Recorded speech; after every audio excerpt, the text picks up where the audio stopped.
reality, Taplines listener. As we record this in June 2023, I'm 34, which means my senior year at college unfolded across 2009 and 2010. And that means I capped off my undergrad career drinking in the high-gravity heyday of original formula Four Loko.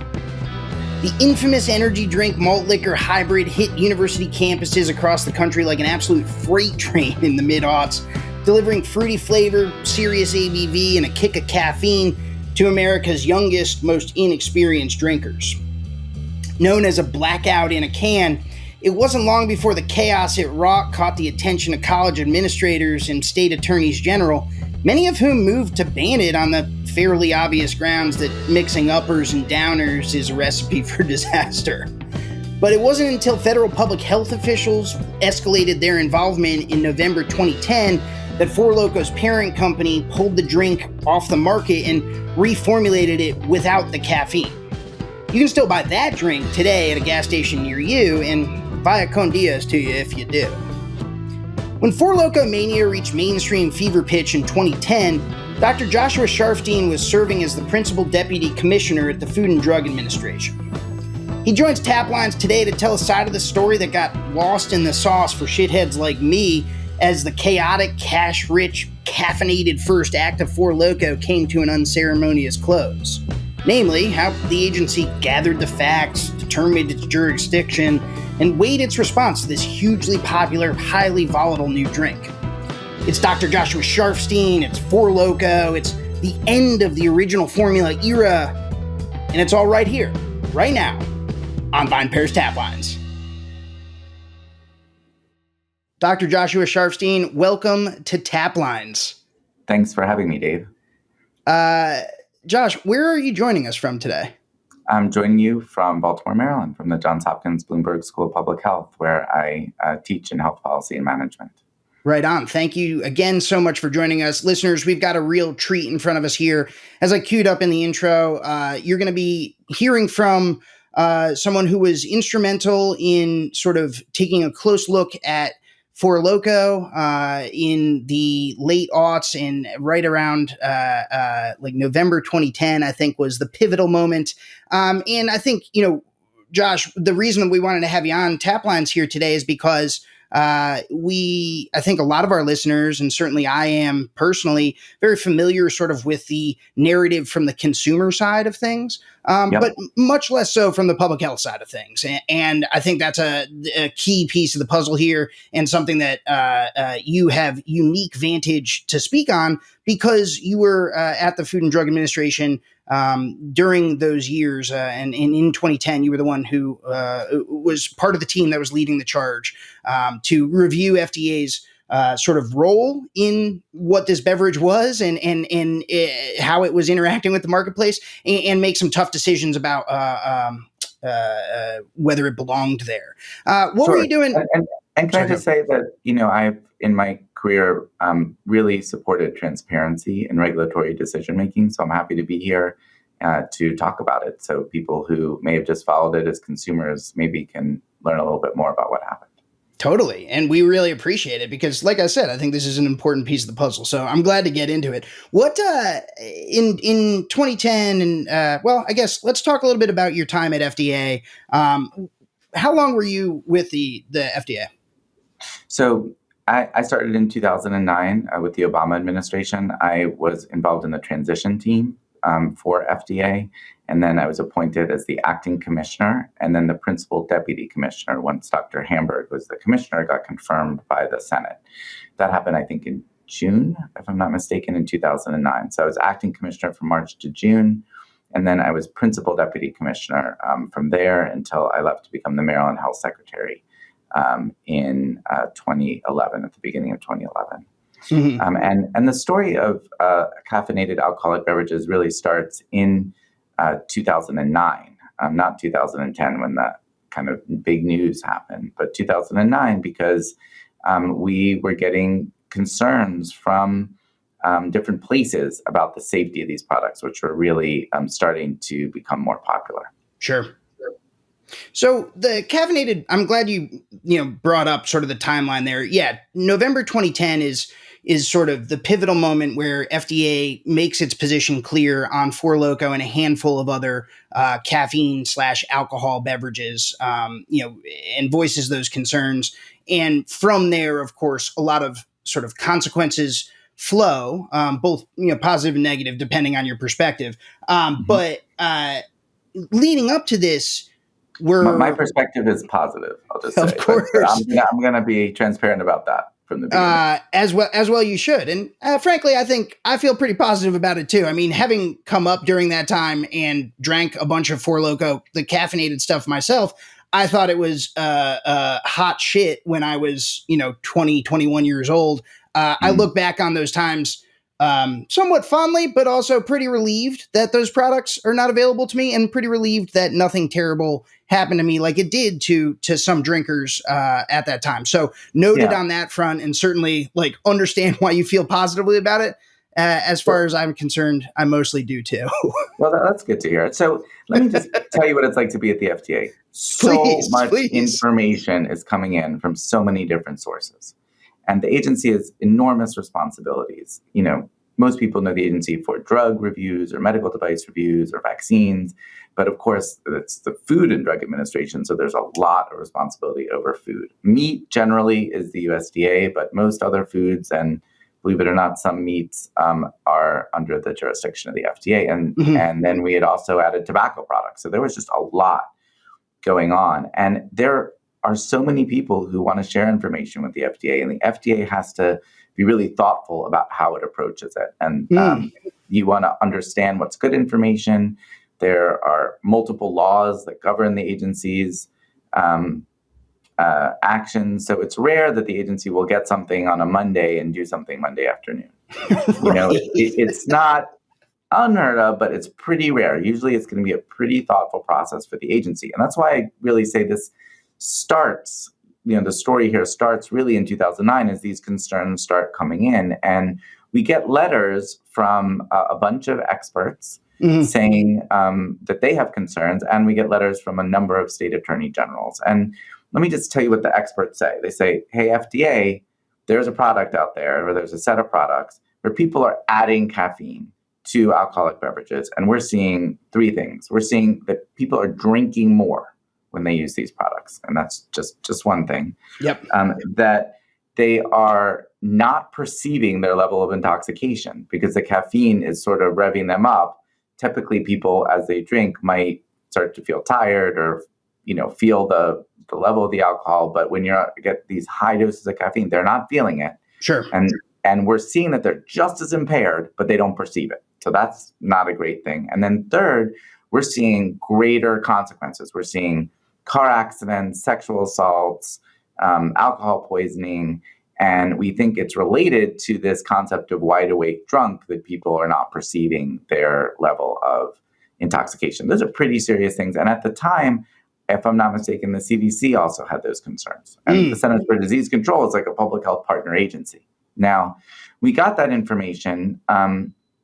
We didn't run out and take a regulatory action. This sort of gets back to we get information from a lot of places, and sometimes there are two sides of an issue. First thing we do is we look at, what's the legal ground that we're on here? And in this case, caffeine is considered a food additive. It doesn't come naturally in these alcoholic beverages, right? Four Loko does. There's no spring of Four Loko that has caffeine and everything else in it. Not that we've discovered, at least. Yeah, right. Hopefully not. Yeah. So someone's got to add the caffeine, and that suddenly engages a law that the FDA enforces that has to do with food additives. And a food additive can be generally recognized as safe, or else it has to be approved by the FDA. So, there's another couple legal provisions that didn't apply. So the question is it generally recognized as safe or not? And now we have experts writing us and saying it is harmful. It's not just generally recognized as safe, it is harmful. We've got empirical evidence saying, hey, we're seeing this happen, and these are credible information streams that are coming into the FDA. These are published papers. These are, academic researchers. And so we still, so clearly there's a legal basis for FDA involvement and their very credible concerns coming in. What we did next was in November 2009, FDA wrote a whole bunch of companies, every company we could find that manufacture these. And we said, we want to know if you think this is generally recognized as safe. And if so, on what basis did you reach that conclusion? So before the FDA would conclude it's not generally recognized as safe and therefore illegal without an approval, we asked whether they had evidence that it's generally recognized as safe. And we sent those letters in November 2009. There was a fair amount of publicity to that too, where we expressed some concern and we said, hey, we've heard different kinds of concerns. We want to know what you think, companies that are making this, Right. And that was a pretty important step, I think, for people to realize our level of concern, and also for the companies to have a fair chance to say, actually, we think it's safe. Yep. Right. And that's sort of like the basics of, obviously, like I'm in the journalistic discipline, in the public health discipline. Like there are sort of the idea is that, okay, you get information, there might be two sides of the story, but now you have to challenge like the baseline assumption that's out in the marketplace. And now it becomes the responsibility of the producers who are profiting off of these products. If they have good rationale, FDA wants to hear them, but that's when you go out and do that fact finding. Like, okay, tell us where you're coming from, because right now where we're coming from is that this stuff sounds pretty bad. Read us in on what you're seeing on your end, Mr. Producer. Right, and those letters explain the legal standard, explain what we were looking for, ask for information. I don't recall we got that much, if anything, from the companies, but we might have gotten something, and we would have read it very carefully, and then we took the next step. That's what happened in November 2010. So it took a whole year of review, looking at, and FDA looked at any other data that it could find. Yep. The scientists at FDA, to try to make the best decision here. Is there evidence that this is generally recognized as safe? Is this generally recognized as safe, or would it require an application, in which case it's being marketed illegally? And the FDA took the next step. And so to understand what it did is it actually didn't order them off the market. Sometimes there's a little confusion about that. Tell me more about that, though. FDA took the next step, which is called a warning letter. And a warning letter basically says, okay, we think that there's a problem here under the law. And you have, I think, maybe 14 days or something like that to respond. And if, but this may precede enforcement action.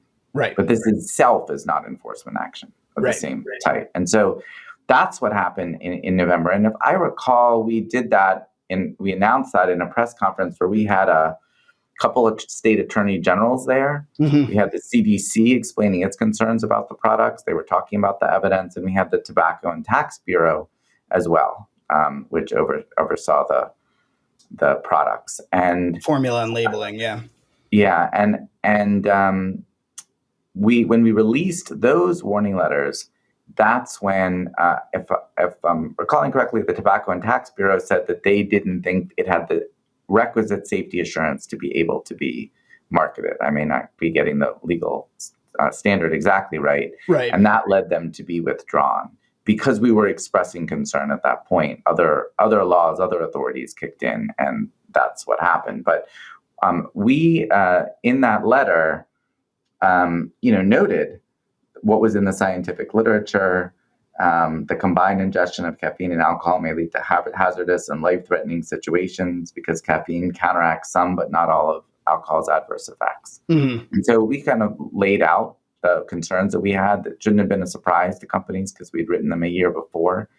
And we did think that it was not generally recognized as safe. That standard is really for things that are generally recognized as safe. And we couldn't look ourselves in the mirror and say, adding, large amounts of caffeine to alcohol, given this evidence, was safe.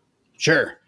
Josh, I want to, in terms of the FDA's perspective, this story, as you made the point, starts in 2009. You start receiving these information sort of streams from credible sources, state attorneys general, other public health authorities. And that's when you first start looking into it. The story for caffeinated alcoholic, mostly malt liquor. That's what these base products are, right? And then they have caffeine added to them.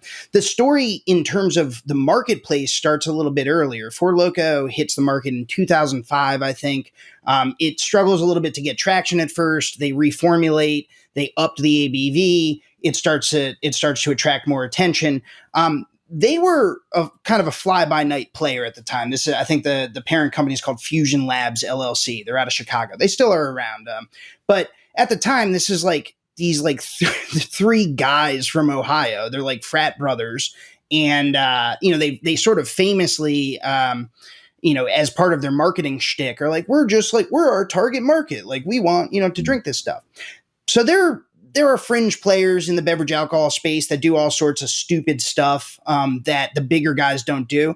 But I think it's important to remember that, like, in that decade, right around the same time, the biggest players in American beer were also marketing caffeinated alcoholic beverages. Anheuser-Busch had Tilt, I think it was called, and in Molson Miller Coors, I guess it wasn't Molson Coors yet. Miller Coors was marketing something called Sparks, which I drank when I was in college. We used to do, this will horrify you as a public health expert, but we used to make these things called Sporties, where we would drink half of a 40 of Old English and then pour a 16 ounce of Sparks into that bottle and mix it up, and then it became a Sporty, a Sparks 40.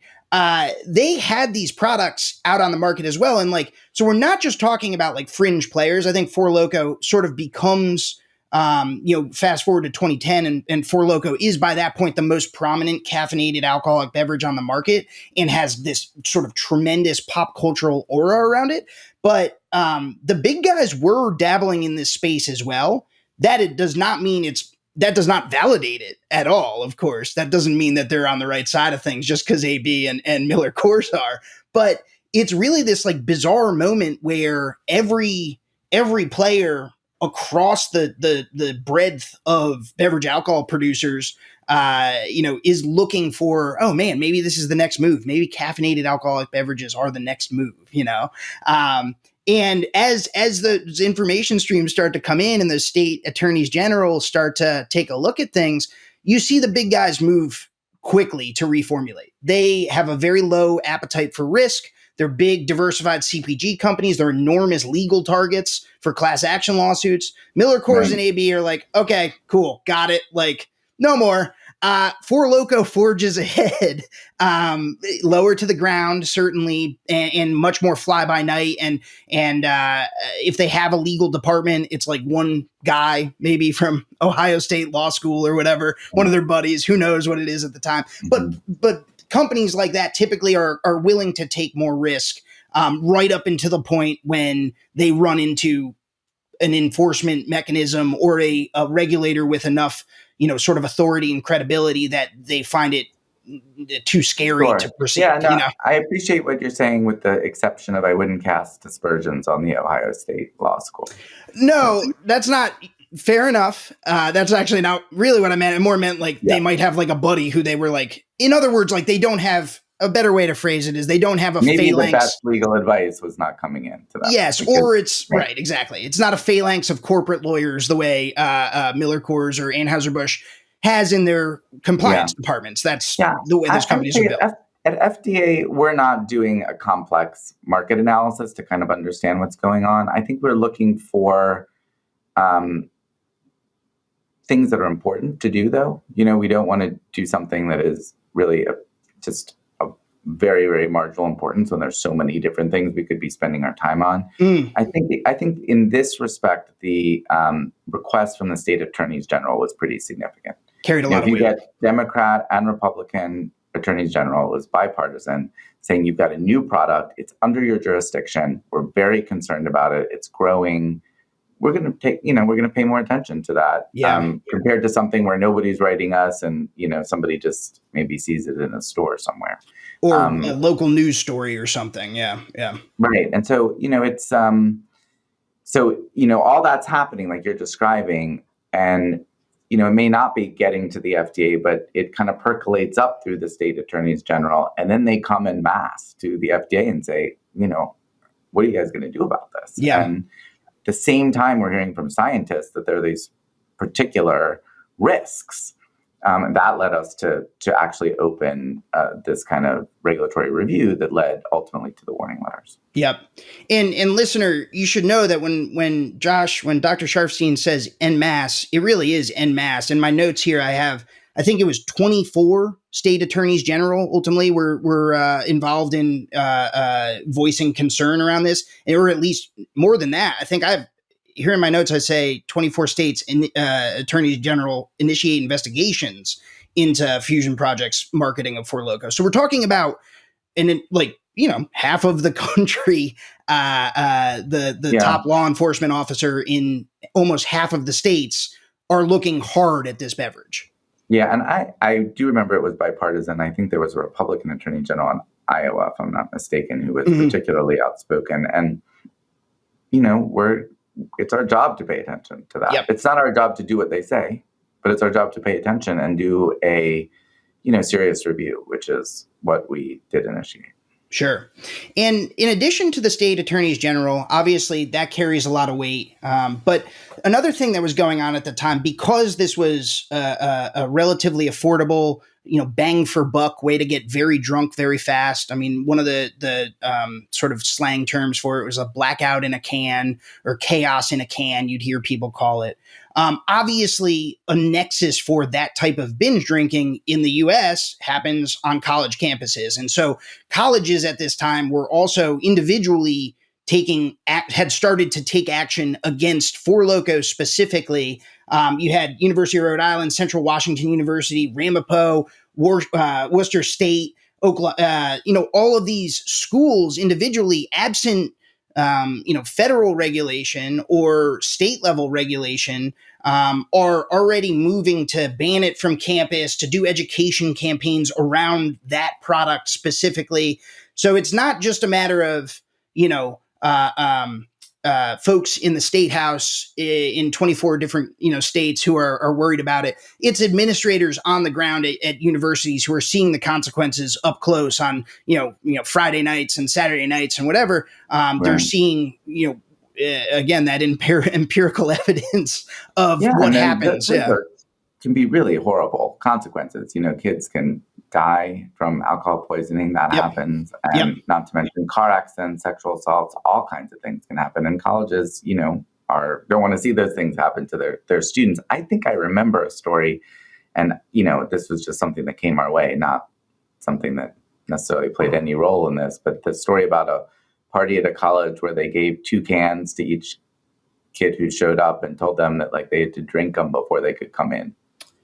Right. and these cans are big, 24 ounces. They have a lot, right? So I think, and maybe you could remind me, but I think each one has the equivalent of 4 beers of alcohol. Sure, it's 24 ounces at 11%. I think was the standard ABV. So you're talking about what you would call a low ABV wine. That's almost a bottle of low ABV wine in one 24 ounce can. So they were being asked to drink 2. Right. So, and then you got all that caffeine, and it was a lot of caffeine. Yep. And so, that was just not a good setup, and kids were getting sick before they could even get into the party, right. And you multiply that by multiple places, college campuses, and you could see why, there were real serious concerns justified by actual injuries that we were looking at the time. Yeah, and certainly definitely not to downplay what those, injuries look like. There were a couple fatalities that, again, I know from your perspective, it's probably a little bit difficult to say exactly, when, if there's a death, exactly what causes it. But Four Loko is included in or involved in several really awful, fatalities. Right around this time as well, there was I think a cardiac arrest of an 18-year-old kid. We're just looking at, you're hearing about this stuff, and it was being reported at the time. It's a real thing. These weren't just apocryphal stories. So yeah, I mean, I think there's sort of impulse to make light of this, and kids are being kids, and again, I was 20 and 21 at the time, and I was certainly partaking in this. I don't want to sort of look down my nose at this as though I was not, participating. And frankly, I think I enjoyed it at the time. I think I got a huge kick out of it. both literally and figuratively, I suppose, with the caffeine. But that's not to say that even contemporarily, even as a 21-year-old, I was aware of these things at the time. I just Yeah. didn't care nearly as much. Well, I mean that's developmentally normal. I mean, Thank you. I'm a pediatrician. Adolescents are known for not really caring that much about the consequences of things as much as Right. people tend to do later. And that's just their brain developing in a way, and Yep. that's why it's important to have some protections and not to have products that are particularly unsafe, in my view, available. And here there was a very clear law and a very clear risk, and that's why the FDA saw this as an action that was in support of public health. Mm-hmm. Josh, by late 2010, right around the time, sort of we reached the point where FDA chooses to issue that warning letter that you described earlier. By 2010, Oklahoma, Michigan, Utah, Oregon, New York, and Washington, the states of, have banned Four Loko in one form or another. In New York, I think the Wholesalers Association, so beer distributors, have basically decided it's bad for business because they're worried about potential liability coming back on them, and decide that they're just not going to do this. Which, of course, in the United States, 3-tier system, basically, almost destroys Four Loko's route to market in that state. So there's already sort of a groundswell of, we mentioned the colleges earlier, and then you got states banning it. I was hoping that you could tell us a little bit about how you're thinking about this at the time at FDA, why it's important for, you might look at that and say, well, look, like states that think this is a big, significant risk in their population are already taking action on this. They're aware of the risks, and there's a process for that at the state level. Why, in your mind at FDA at the time, is it important for FDA to come out and take that action, take that warning letter? Yeah, it's states are responsible for health, really, in a lot of different ways under the U.S. system, and states are often taking all kinds of different actions that they think are appropriate for health. It's easier in some states to do that than others, based on the legal structure and other things that exist in different states. And on almost everything that FDA works on, there can be some related state activity. The FDA's responsibility is for the country, and its goal and mission has to do with advancing and protecting public health for the nation. And so we look at it as a national question. We feel responsible for young people in every state. And so the fact that some states are taking action demonstrates the severity of the situation, but doesn't dissuade us necessarily from doing something that we think is important to do and we have the clear legal authority to do, which we did in this case. And so, sometimes, FDA will come out before anyone else does things, but that's pretty rare. Usually there's almost always some state that jumped out ahead while FDA is thinking about it. And that's partly because when the states are acting, it's often through the legislative process. The legislative process can be just, a bill that comes up and it just happens to be during the legislative session and it passes and boom, it's in effect. When FDA is doing something, it's going to be very thoughtful because it's got to apply the standards of the law that exists, and that can take a little bit more time.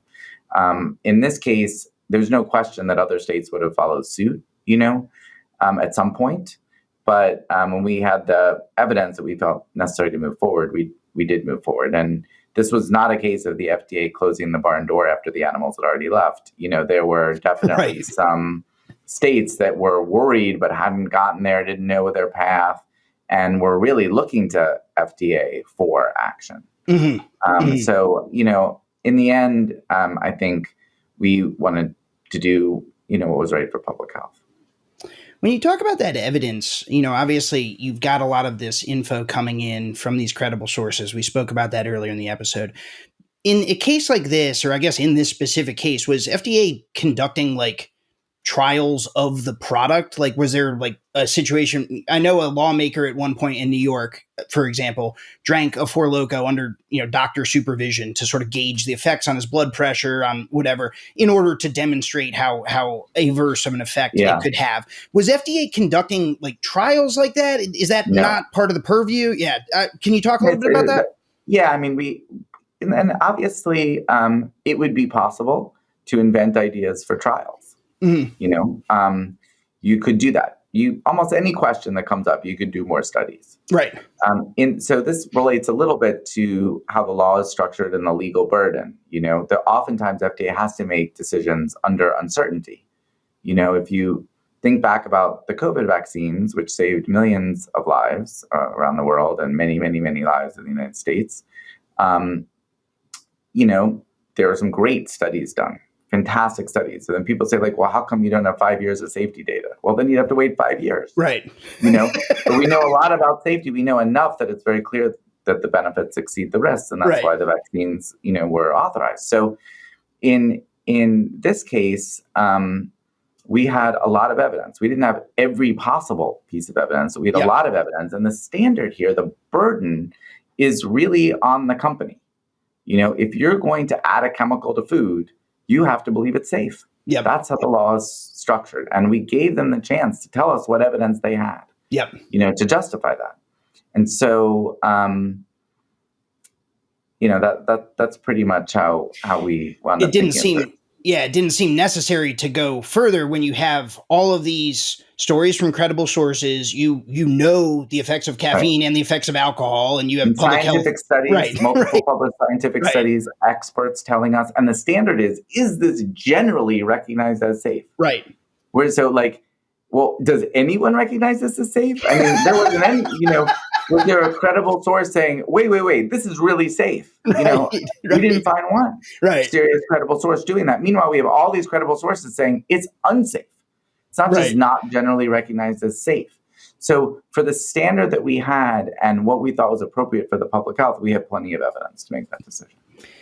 I want to ask about one of the things that Four Loko's founders said, sort of once they find themselves in this situation, or once they find themselves in the public eye. They had been in the situation for a while, but once the media starts taking like real note of this and looking at it more closely, one of the defenses that they make in for their product is, I'm just going to quote here from a Fusion Labs statement.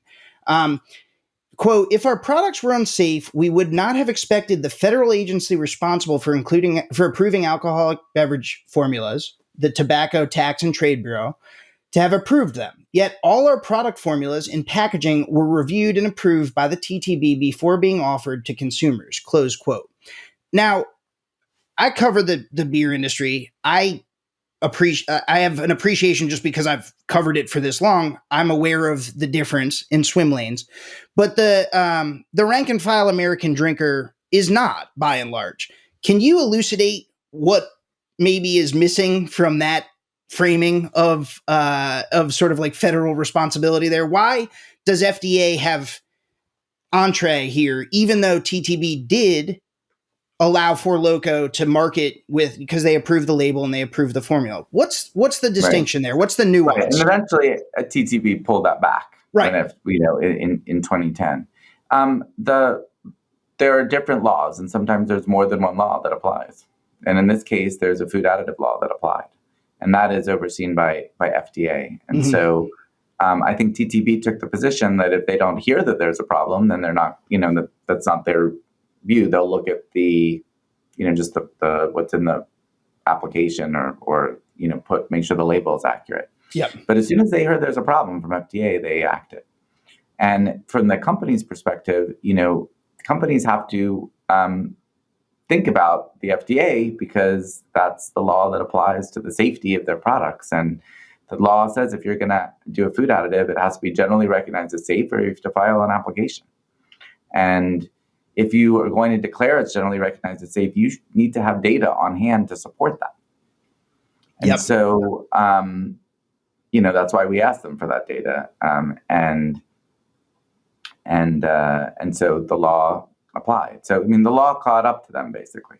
Sure. Another thing that was put forward both by Four Loko's founders and other stakeholders from the supplier side, from the beverage alcohol production side, as well as the American drinking public, who is in thrall to this, to some extent, to this caffeinated alcoholic beverage, was, and I'm paraphrasing here, well, I mean, Red Bull vodka, I drink that at the bar. Irish coffee, we've been drinking that for years. What's the difference? Sure. People are allowed to mix things. I mean, there's no law that governs what foods you can mix together. But when something is packaged and sold and marketed, that is the risk is much higher.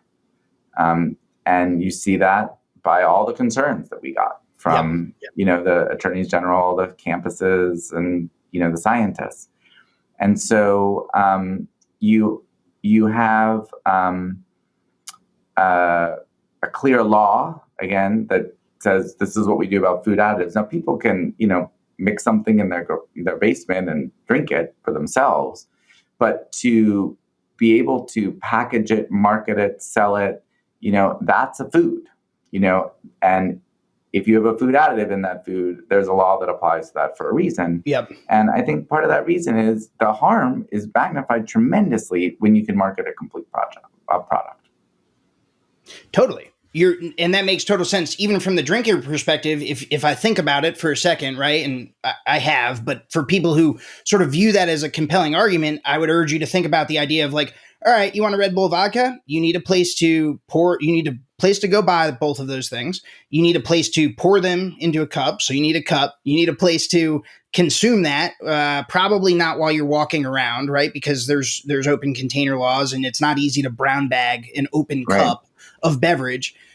Flip side is, I think by the time Four Loko gets pulled in 2010, or excuse me, not gets pulled, let me correct myself. They choose to, quote, voluntarily reformulate. They say they lose 80,000 points of distribution overnight because they've chosen to take their product off the market following FDA's warning letter. 80,000 points of distribution. That's so many places to buy Four Loko that you cannot walk into and buy a Red Bull vodka. You can't even walk into every bar and buy a Red Bull vodka. Plenty of them don't market that. Like, they don't sell that. There's one other thing which I think is important, which is there are a lot of surveys that indicate that when people see something for sale, they think that at some level it's okay. Yes. Yeah, sure. And that's true for all kinds of different regulated products. Like, if there were a big problem with this, somebody would have taken it off the market. Right. It's kind of the attitude. And so there's a kind of tacit approval if it's just for sale, and that, whereas if something's mixed together, people know they're doing it. Right. Right. They're adding the things together. They're responsible. Nobody's, saying this is, a safe product. Yep. That's something that they're doing for themselves rather than an implicit, assumption of safety that may come from having a fully packaged product that way. There's no imprimatur of like a clean, well-lit supermarket where there's stuff on the shelves and gosh, like this is clearly like a legitimate, sort of marketplace. Versus, if you're at the dive bar, man, like, you're watching someone mix it up in front of you and you know what one is and you know what the other is. And, you're kind of on your own. Yeah. And I think that that's borne out ultimately. I know we'll talk about what happened afterwards. Yes. But, there was not like, that I'm aware of, a surge in Red Bull and vodka related problems. No. That was in any way the scale of what was going on with Four Loko. No, I'm not aware of that either. And, this being a beer podcast, some listeners will know why. And for those that don't, I'll spell it out real quick. 70 to 80% of beer is sold through grocery. You're talking about a tremendous volume, fire hose of a way to get product to market. There are dramatically fewer places to drink on premise in a bar than there are to buy alcoholic beverages at retail and take them home or take them wherever and drink them other.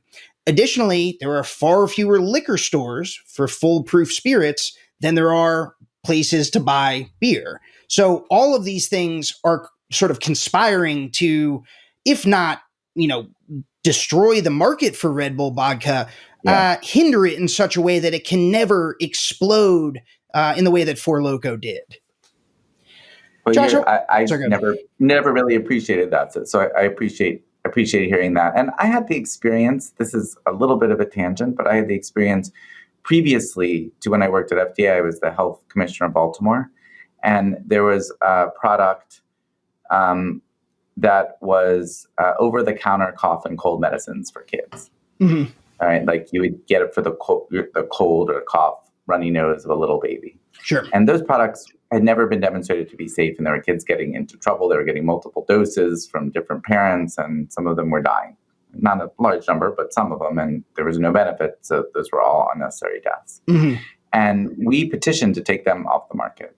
And they eventually came off the market for kids under age 4. And some people were saying, okay, this is what's going to happen.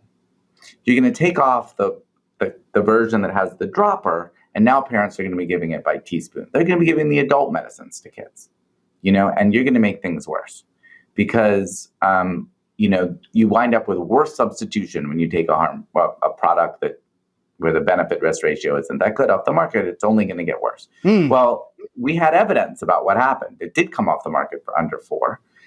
There wasn't evidence of safety and effectiveness for those products. And it turned out that calls to poison control dropped dramatically.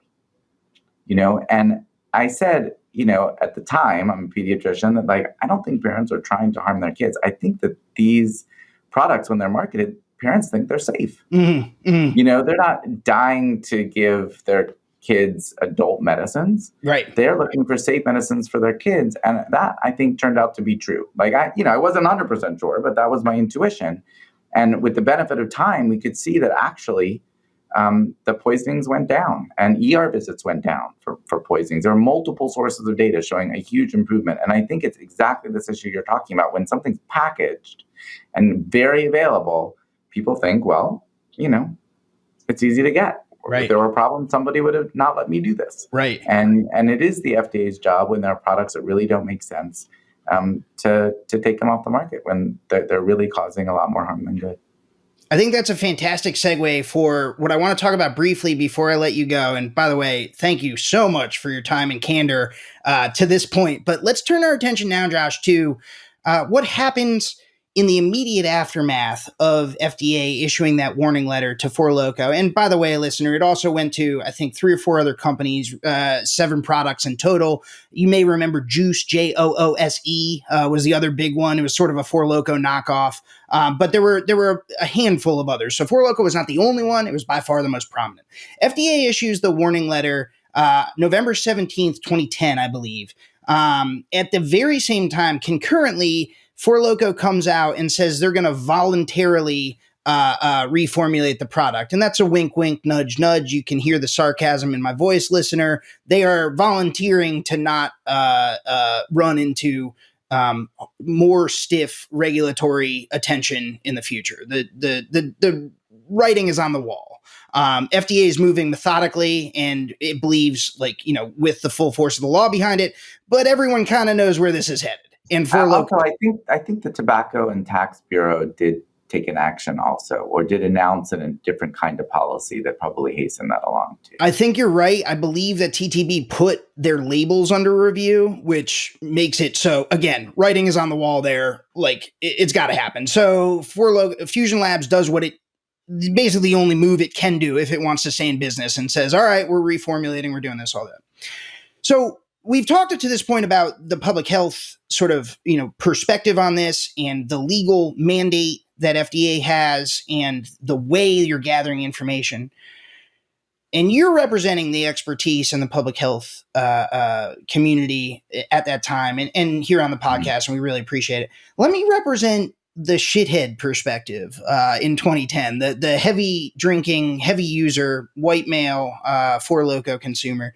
I remember and this is backed up by news reports at the time, this is not just anecdotally, a absolute consumer panic not over, oh my God, we've been drinking this dangerous thing, we're all in trouble.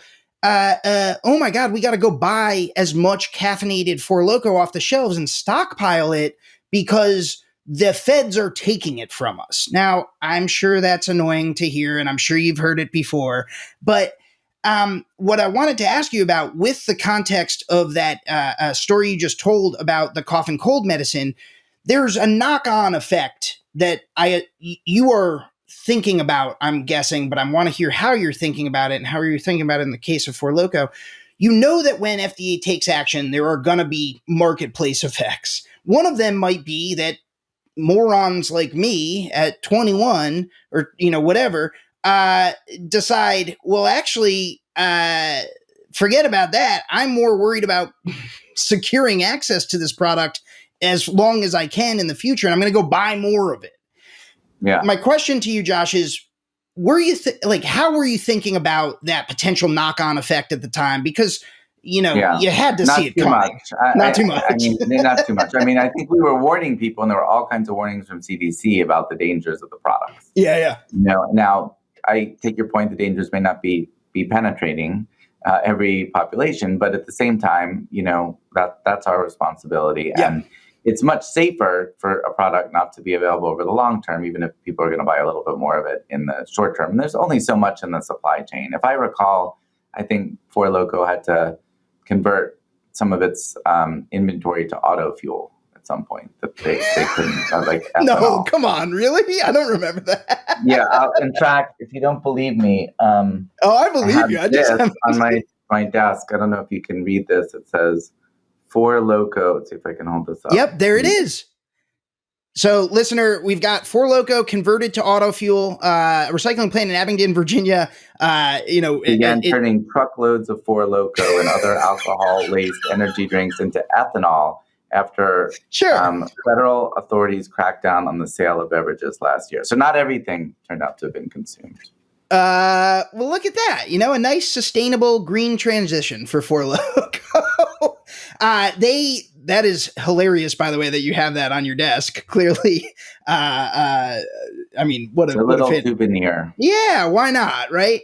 At the time, Four Loko, the company winds up with about $30 million worth of product that they can't sell because, again, like they're reformulating. TTB says no more. They might have sold it as ethanol. So it might have been, some of it might have become fuel for your automobile. That is not a ringing endorsement for something that legal drinking age and underage drinkers had been pouring down their throats for the last 6 years, but a happy ending nonetheless, because it was converted to some use besides blacking out people like me.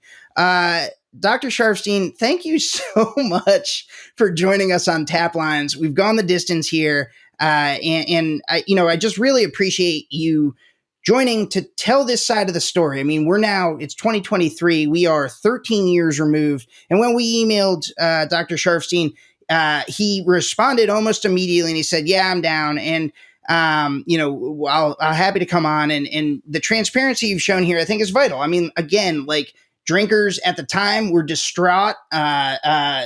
People, young drinkers feel like the feds were taking some from, but getting this side of the story and understanding the way that you proceeded here is really, I think, vital and exactly what we're trying to do on Tapline. So thank you again so much. I appreciate the evolution of your thinking as you've described it. And I hope some of those people who might look back and have been very angry might realize that they might be alive today in the most extreme example, but also they may have avoided some tragedies in their lives or some legal jeopardy for themselves because they were not taking consuming a product that was particularly harmful to them. And so now one of the things about public health is nobody really knows if that was them. It's not like we're doing surgery and they know exactly who was saved by this. But I know that there are people out there who their lives are in their trajectory that they wanted. They were not knocked off their life's trajectory by an automobile accident, by an accusation, or an actual assault that they suffered or committed. That all these things that happened, those things didn't happen. People are able to live their lives, including some of the people who might be listening and going like, this I don't know if I agreed with that. I just hope some people might think it's possible that in an alternate universe, their lives would have been much worse because of these products. And that's really what the FDA is about, balancing these things, doing a thorough review, listening to scientists, looking at evidence, and making decisions that hopefully will advance public health. Taplines is recorded in Richmond, Virginia, and produced by yours truly and Darby Seaside, who, along with the talented Shane Farrick, composed our delightful soundtrack. Just listen to it. I also want to give a quick shout out to the entire VinePair team, and especially co-founders Adam Teeter and Josh Mallon, editor-in-chief Joanna Sciarrino, managing editor Tim McCurdy, and art director Danielle Grinberg, who designed our lovely Taplines logo. And of course, a big thank you to you, yes you listener, for spending time with us week in and week out. We literally couldn't do this without you. I'm Dave Infante, and I'll catch you next time.